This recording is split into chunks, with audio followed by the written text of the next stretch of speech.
हामी कार्यक्रमलाई ढिला नगरिकन एक ढङ्गले रफ्तारमा अगाडि बढाउन गइरहेका छौं र अब म मन्तव्यको लागि नेपाल मगर संघका केन्द्रीय अध्यक्ष श्री नवीन रोकाय मगरज्यूलाई यो ड्यान्समा निम्ताउन चाहन्छु।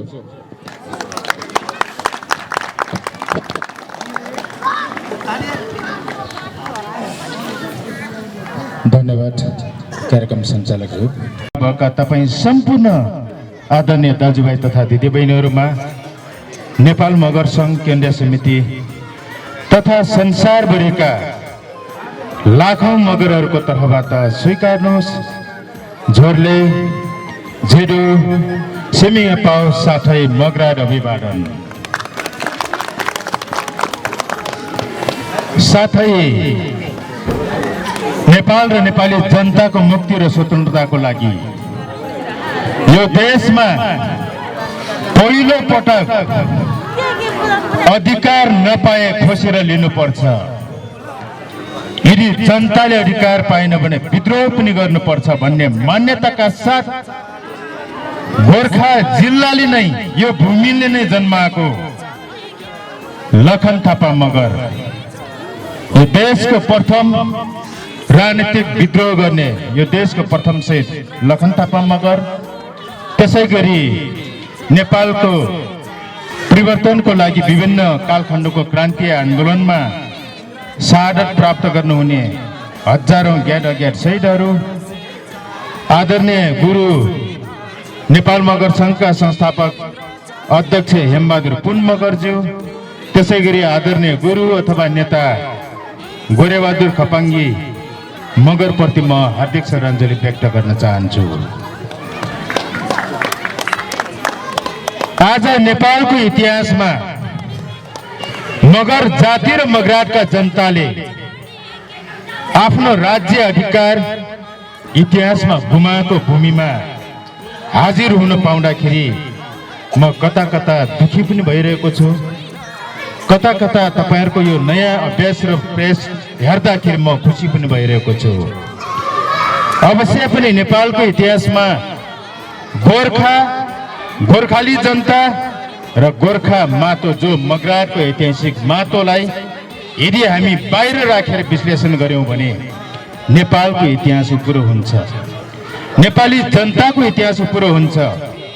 त्यसैले मलाई लाग्छ इतिहासको कालखण्डमा हामी नेपालका मानव जातिलाई नेपालको राज्य व्यवस्थाले नेपालका पुराना शासकहरूले कसैलाई ठुला जाति बनायो होला, कसैलाई साना जाति बनायो होला, कसैको भाषा चल्ने बनाइदियो होला, कसैको भाषालाई मेटाउने क्रममा राख्दै होला, कसैको संस्कृतिलाई जोगाउने काम गर्दै होला, धर्मलाई जोगाउने काम गर्दै होला, इतिहासलाई जोगाउने काम गर्दै होला, कसैको मेटाउने काम गर्दै होला। तर आज हामी आधुनिक नेपालको जगमा टेकेर सोच्न जरुरी छ। हामी जुन जाति, जुन व्यवसायी अथवा जुनसुकै भाषा, संस्कृति, धर्म अथवा इतिहाससँग हुर्केका मानव जाति भए पनि सबै हामी मानव जाति नै हो, सबै हामी नेपाली जाति हो।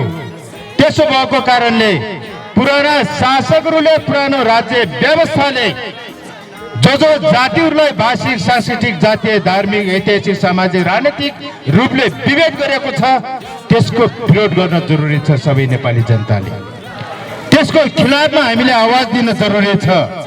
त्यसैले त आज हिजोका शासन व्यवस्था र हिजोका चाहिँ पुरानो चाहिँ तपाईको कुनै पनि नेताहरूले अथवा शासकहरूले हामीलाई जातीय रूपले विभेद गर्यो, वर्गीय हिसाबले विभेद गर्यो, भाषिक, सांस्कृतिक, धार्मिक, ऐतिहासिक, सामाजिक, आर्थिक हिसाबले विभेद गर्यो। तर आजको नयाँ नेपालको शासन व्यवस्थाले त्यो विभेद गर्नु हुँदैन भन्ने हाम्रो जिकिर हो, हाम्रो माग हो। तर दुर्भाग्य आज नेपालमा जारी संविधानले समेत तपाई हाम्रो बीचमा भएका जो खाडलहरूलाई मेटाउन सकेन। त्यसकारणले संसारभरिका लाखौं मगरहरूको साझा संगठन नेपाल मगर सङ्घले मगर जाति लगायतका नेपालका उत्पीडित जाति वर्गको पक्षमा फेरि आवाज दिइरहेको छ र हामी भन्दैछौँ अवश्य पनि यो देशका सबै मानव जाति चाहे भाषिक हिसाबले होस्, सांस्कृतिक, धार्मिक, सामाजिक, राजनीतिक या जातीय हिसाबले या वर्गीय हिसाबले या लैङ्गिक र क्षेत्रीय हिसाबले जबसम्म यो देशमा राज्य व्यवस्था र हाम्रो संविधानले बराबर हैसियतको समान अधिकार दिलाउन सक्दैन तबसम्म नेपाल देश नयाँ बन्न सक्दैन, तबसम्म नेपालमा शान्ति हुन सक्दैन, तबसम्म नेपालले साँच्चीकै चाहिँ समृद्ध आकार र त्यो साँच्चीकै तपाईँ हामीले परिकल्पना गरेको त्यो विकासको उचाइ प्राप्त गर्न सक्दैन। त्यसैले अहिलेको जुन नेपाल सरकार, जो अहिलेको तत्कालीन चाहिँ प्रचण्ड सरकारले नेपालको संविधान, जो जारी संविधानलाई संशोधन गरेर अझै चाहिँ यहाँका जसले अधिकार नपाएका हुन्, जसको अधिकार कमी भएको छ त्यसलाई दिलाउने गरी, सम्बोधन गर्ने गरी जुन चाहिँ संशोधन प्रस्ताव ल्याउँदाखेरि मगराटका जनताहरूको जो ऐतिहासिक माटो अथवा ऐतिहासिक ठाकथलो मगराटलाई एक ठाउँमा जोड्ने काम गरिदिएको छ। हिजो चिर्ने काम गरिदियो, आज एक ठाउँमा जोड्ने काम गरिदिएको छ। त्यो मगराट भूमिलाई जोड्ने काम गरेको जो चाहिँ सवाल छ त्यसमा नेपाल मगर सङ्घ, मगर समुदाय र मगराटका जनता लगायतका नेपालका न्यायपूर्ण जनताहरूले स्वागत गरेका छौँ। तर अन्य सवालमा पहिचान र अधिकार सहितको स्वायत्त मगराट प्रदेश स्थापना लगायतका भाषिक, सांस्कृतिक, सामाजिक, राजनीतिक, आर्थिक अधिकारको लागि हाम्रो आन्दोलन जारी छ। तर दुर्भाग्य यहाँ यो देशमा अबको शासन व्यवस्था र अबको संविधानले सबै जाति वर्गलाई बराबर बनाउनु पर्छ है भन्ने सवाल अगाडि तेर्सिँदाखेरि कतिपय सिंहदरबार चलाउने हाम्रा मित्रहरूको निद्रा हराम भएको छ, उनीहरूको टाउको दुखिरहेको छ। म अनुरोध गर्न चाहन्छु, मगराटको ऐतिहासिक भूमि यो भुमली चोक अथवा गोर्खाबाट म भन्न चाहन्छु, तपाईको राजनीतिक पार्टीको कार्यकर्ता र नेताको मात्र नेता बन्ने हो या नेपाली जनता र देशको नेता बन्ने हो? कुनै पार्टीको नेता बन्न कसैलाई कुनै समस्या छैन। 5 वर्ष 10 वर्ष मिहिनेत गर्नुहोस्, कुनै पनि पार्टीको काफी नेता बन्न सकिन्छ, त्यो दुई मत छैन। तर विभिन्न विचार, आशा र विभिन्न जाति वर्ग अथवा महिला पुरुषदेखि लिएर विभिन्न भाषा, संस्कृति, धर्म, इतिहास भएका सबै नेपाली मानव जातिको साझा नेता बन्ने कि नबन्ने, यो देशको साझा नेता बन्ने कि नबन्ने सवाल यहीँनिर हो। जबसम्म कुनै पनि राजनीतिक नेताहरूले आफ्नो जाति, आफ्नो पार्टी, आफ्नो गाउँ, आफ्नो परिवार भन्दा माथि उठेर नेपाली जनता र देशको साझा सपना छुने गरी चाहिँ अगाडि बढ्न सक्दैनन् तबसम्म त्यो नेता नेपालको नेता बन्न सक्दैन, देशको नेता बन्न सक्दैन। त्यसकारणले यहाँ कुनै उत्पीडित जातिहरूले, कुनै क्षेत्रका जनताहरूले अथवा कुनै वर्गले अधिकार पाउँदाखेरि, कसैको माटो जोगिँदाखेरि, कसैको भाषा, संस्कृति, धर्म र इतिहास जोगिँदाखेरि आन्दोलन गर्ने होइन, विरोध गर्ने होइन, त्यसले नेपाल र नेपाली जनतालाई ठिक ठाउँमा लाग्दैन। त्यसकारणले अहिले मगर जाति लगायतका नेपालका चाहिँ ऐतिहासिक भूमि मगराट भूमिका जनताको ऐतिहासिक ठाकठोलो मगराटलाई एक ठाउँमा ल्याउने गरी संविधान संशोधन हुँदाखेरि कतिपय राजनीतिक दल र कतिपय नेताहरू सडकमा गइरहेका छन्। त्यसो नगर्नुहोस्, त्यसो नगर्नुहोस्। होइन भने हामी यही मगराटमा त बचाउन र हाम्रो अधिकार पहिचान जोगाउन र नेपाल देशलाई जोगाउनको लागि मगरहरूले फेरि ऐतिहासिक लडाई छेक्नेछन्, यो कसैले छेक्न सक्दैन। हामी दम तयारका साथ यो कुरा गर्दैछौँ, यो कसैलाई तर्साउनको लागि गरेका होइनौँ। त्यसैले यदि साँच्चीकै यो देशलाई बनाउनु छ, सबै यो देशका मानव जाति हो, देश अब शान्ति हुनुपर्छ, समृद्ध बन्नुपर्छ भन्ने हो भने अब सबै समान हुनु जरुरी छ, सबैले बराबर अधिकार पाउनु जरुरी छ। सबैको पहिचानले राज्यले सबैको पहिचान र अधिकारलाई सम्बोधन गर्न जरुरी छ। यहाँ कतिपय राजनीतिक पार्टी र नेताहरूले भने जस्तै पहिचान भनेको त जातीय राज्य बनाउने हो भन्ने कुरो छ, बिल्कुल होइन। पहिचानको मुद्दा आज नेपालका चाहिँ कतिपय चाहिँ जातिहरूको मुद्दा मात्र होइन। पहिचानको मुद्दा त संसारभरिका मानव जातिको साझा मुद्दा हो। किनभने पहिचान भनेको कुनै पनि मानव जातिको भाषाको नाम हो, संस्कृतिको नाम हो, धर्मको नाम हो, इतिहासको नाम हो। अनि कहाँबाट हुन्छ यो चाहिँ जातीय राज्य? त्यसकारणले हाम्रो मगराटका जनताहरूको पहिचानको नाम मगराट पहिचान हो। मगराट हाम्रो भाषाको नाम हो, मगराट हाम्रो मातोको नाम हो, मगराट हाम्रो संस्कृति, हाम्रो धर्म, हाम्रो इतिहास, हाम्रो राजनीतिक अधिकारको नाम हो। यदि कसैले मगराटलाई जबरजस्त रोक्न खोज्छ र मेटाउन खोज्छ भने त्यसको विरुद्धमा जस्तो सुकै चाहिँ आन्दोलन गर्न पनि हामी तयार भएका छौँ।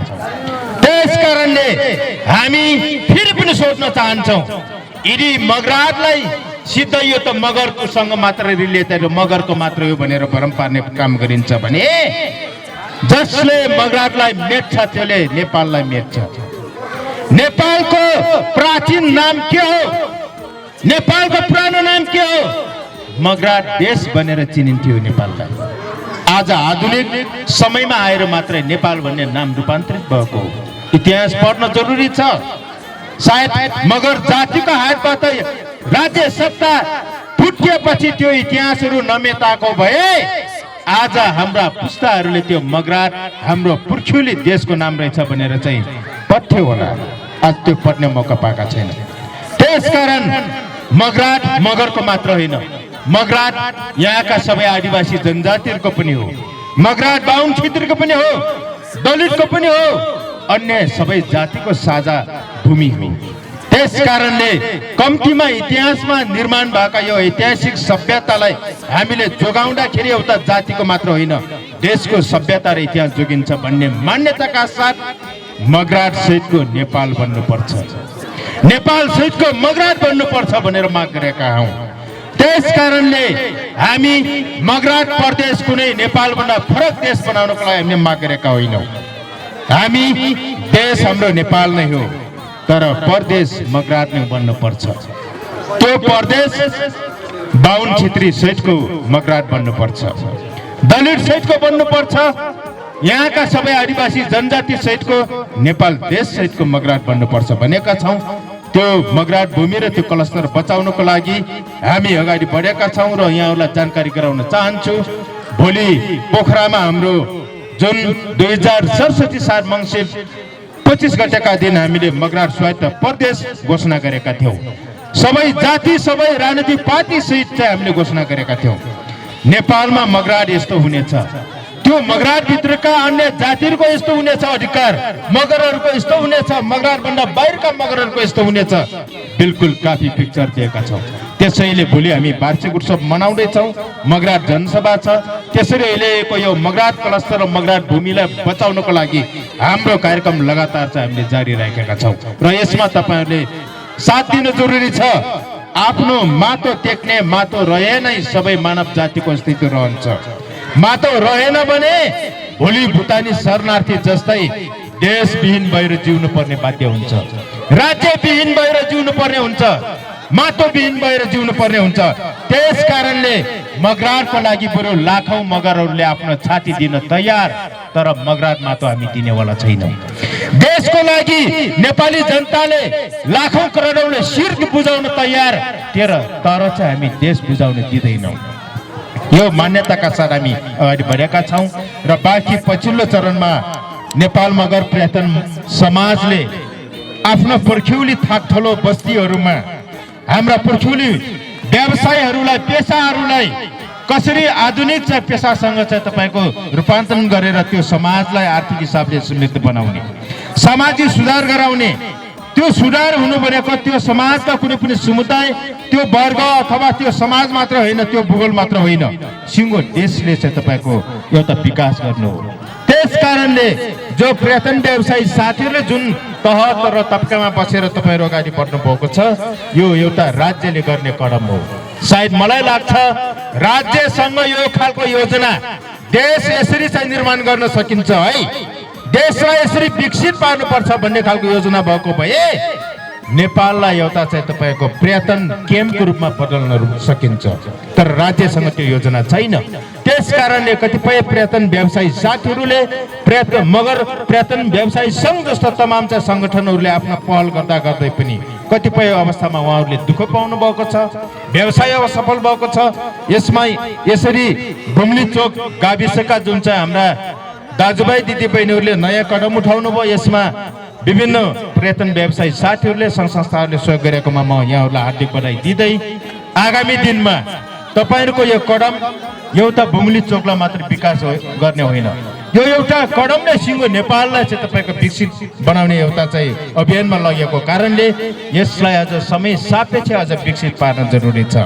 यसमा हाम्रो तर्फबाट हाम्रो सङ्गठनको तर्फबाट भूमिका कहाँ खेल्ने हो त्यसमा बिल्कुल मन्जुर छौँ। र अझ म भन्न चाहन्छु गोर्खाले धेरै ऐतिहासिक व्यक्तिहरूलाई जन्माएको छ, जो गोर्खाले जन्माएको जुन ऐतिहासिक व्यक्तिहरूको ठाठोलोलाई समेत एउटा पर्यटन चाहिँ तपाईँको स्थलको रूपमा चाहिँ हामीले परिणत गर्नको लागि पनि तपाईँहरूको बिल्कुल भूमिकाको खाँचो देखिएको छ। त्यो मात्र होइन, नेपाल परिवर्तनको क्रममा लखन थापा मगरको विद्रोहदेखि लिएर 10 वर्षीय जनयुद्धसम्ममा मगर बस्तीका र मगराटका जनताहरूले ठुलो बलिदान दिएका छन्। त्यो बलिदानी बस्तीहरूलाई पनि पर्यटन व्यावसायिक रूपमा हामीले रूपान्तरण गर्न सक्छौँ, पर्यटन चाहिँ तपाईँको बस्तीको रूपमा हामीले रूपान्तरण गर्न सक्छौँ। त्यसैले त्यसमा समेत म सम्पूर्ण पर्यटन व्यवसायी साथीहरूलाई आफ्नो योजना र आफ्नो क्षमताहरू प्रयोग गर्नको लागि समेत म हार्दिक अनुरोध गर्न चाहन्छु, जसले हाम्रो देश हाम्रो समाजलाई आर्थिक र सामाजिक हिसाबले विकसित पार्नको लागि त्यो पुग्नेछ। बाँकी तपाईँहरूको व्यवसायको साथसाथै तपाईँहरूले समेत बुझ्न जरुरी छ कि म कुन माटोमा जन्मेको हो, म जन्मेको समाज कहाँ छ, मेरो समाज के कारणले पछाडि पर्यो, यसको जवाब सबैले बुझ्न जरुरी छ। अन्यथा हामी राजनीतिक अधिकार गुमायौँ भने, हाम्रो ऐतिहासिक माटो गुमायौँ भने हामी व्यावसायिक हिसाबले करोडपति र अरबपति भएर मात्र नपुग्दो रहेछ भन्ने विश्वका चाहिँ इतिहासबाट हामीले सिक्न जरुरी छ। त्यसैले अहिलेको संविधानमा पर्यटन व्यवसायको सवालमा कति अधिकारहरू सुनिश्चित गरेको छ कि छैन यसलाई समेत यहाँहरूले जाँचकी गर्न जरुरी छ। त्यसमा अधिकारहरू कटौती गरिएको छ भने त्यो अधिकार प्राप्तिको लागि नेपाल मगर सङ्घ सदा तपाईँहरूको साथमा रहनेछ। यसरी नेपाल मगर पर्यटन समाजले नेपाल मगर सङ्घलाई यो हाम्रो ऐतिहासिक बस्ती अथवा बुम्ली चोक गोर्खामा ल्याएर जुन तपाईँहरूसँग भेटघाट गराउने मौका दिएकोमा म सङ्गठनलाई धेरै धेरै हार्दिकतापूर्वक धन्यवाद दिँदै आगामी दिनमा फेरि पनि यो ऐतिहासिक बस्तीमा तपाईँहरूसँग चाहिँ भलाकुसारी गर्नको लागि हामी आउने बाचाका साथ र मगराट सहितको नेपाल निर्माण र हाम्रो भाषा संस्कृति धर्म इतिहास बचाउनको लागि र नेपालको उत्पीडित जनता र वर्गको अधिकारको लागि हामी फेरि चाहिँ अगाडि बढ्न जरुरी छ। त्यसो नभएको खण्डमा चाहिँ हामी पछाडि पर्नेछौँ। यहाँ कता कता मगरको आन्दोलन, मगरको अथवा आदिवासीको आन्दोलन त्यो बाहुन छित्रीको विरुद्धमा हो, अन्य जातिको विरुद्धमा हो भन्ने कुरो छ। बिल्कुल त्यो भरममा नपर्न होला। हामीसँग बाहुनसँग क्षेत्रीसँग कुनै दुश्मनी छैन, कुनै हिसाब किताब छैन। हामीले उठाएका आवाजहरू, हामीले गरेका आन्दोलनहरू राज्यसँग मात्र हिसाब किताब हुन्छ। बरु अन्यायमा परेका बाहुन क्षेत्रीको पक्षमा हामी लड्नेछौँ र अन्याय गरिराख्ने चाहिँ मगरहरूलाई हामीले कारवाही गरिराख्नेछौँ। त्यस कारणले अन्याय गर्नेहरूलाई कुनै पनि जाति र वर्ग हेर्नु हुँदैन र अन्यायमा परेकाहरूलाई जातको आधारमा न्याय दिने कि नदिने त्यो कहिले गर्नु हुँदैन। अन्यथा हामी पनि आधुनिक नेपालमा होइन प्राचीन नेपालमा बाँचिरहेछौँ कि भन्ने कुरो चाहिँ क्वेसन उठ्न सक्छ। त्यसैले हाम्रो आन्दोलन, हाम्रो आवाज राज्यसँग हो। हाम्रो प्रश्नको जवाब कुनै जातिले दिने होइन, कुनै नेताले दिने होइन, राज्यले दिनुपर्छ। किनभने आजसम्म हाम्रो भाषा, संस्कृति, धर्म, इतिहास र राजनीतिक अधिकार खोसिएको र मेटिएको राज्य व्यवस्थाको कारणले हो। त्यसकारण यसको जवाब समेत राज्यले दिन जरुरी छ भन्दै म फेरि पनि यहाँहरूलाई भोलिसम्मको कार्यक्रम अत्यन्त प्रभावकारी ढङ्गले सफल होस् र भावी दिनमा फेरि यो अभियानलाई जारी राख्नको लागि हाम्रो पनि साथ रहनेछ र हाम्रो अधिकारको लागि तपाईँहरूको पनि साथ रहनेछ भन्ने आशाका साथ मेरो आफ्नो कुरा यही बिसाउँछु। जय मगराट नेपाल।